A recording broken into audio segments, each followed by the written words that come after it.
বাস্তবায়নের ক্ষেত্রে কোনো মুনাফিকি না করি। ভারতীয় আধিপত্যবাদের বিরুদ্ধে আমরা সব সময় সোচ্চার ছিলাম, থাকবো। জুলাই যোদ্ধারা না থাকলে আমরা আজকে নতুন বাংলাদেশ পেতাম না। এই জুলাই যোদ্ধারা না থাকলে আমাদের দেশনেত্রী বেগম খালেদা জিয়ার বাড়ির সামনে থেকে ট্রাকটাও সরতো না, তার এত বড় জানাজা অনুষ্ঠান হতো না। সেই জুলাই যোদ্ধাদের জন্য আজকে আমি মহান সংসদে গিয়েছি, আজকে যাওয়ার সুযোগ পেয়েছি।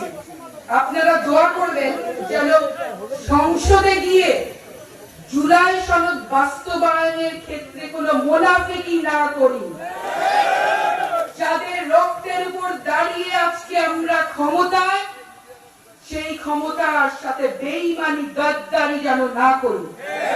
দেশের ৭০% মানুষ গণভোটে হ্যাঁ রায় দিয়েছে। ৭০% মানুষের রায়ের সাথে তামাশা যেন না করি। আপনারা দোয়া করবেন আমার জন্য।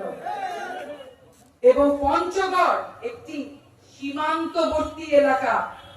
আপনারা জানেন আমাদের পাশের দেশে উগ্রবাদী এসে আমাদের ভাই ও বোনদের উপর অনেক নির্যাতন হচ্ছে।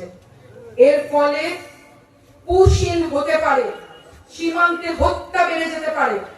আপনারা জানেন জাতীয় গণতান্ত্রিক পার্টি জাটপা সীমান্তে যে কোনো আঘাত যখন হয়েছে তার প্রতিবাদ করেছে, যে কোনো অবস্থায় দাঁড়িয়েছে। আপনারা সর্বদা এই পরিস্থিতিতে জাগ্রত থাকবেন। পঞ্চগড় একটি সীমান্তবর্তী এলাকা, যে কোনো পুশিনের ব্যাপারে আপনারা তীব্র প্রতিবাদ গড়ে তুলবেন।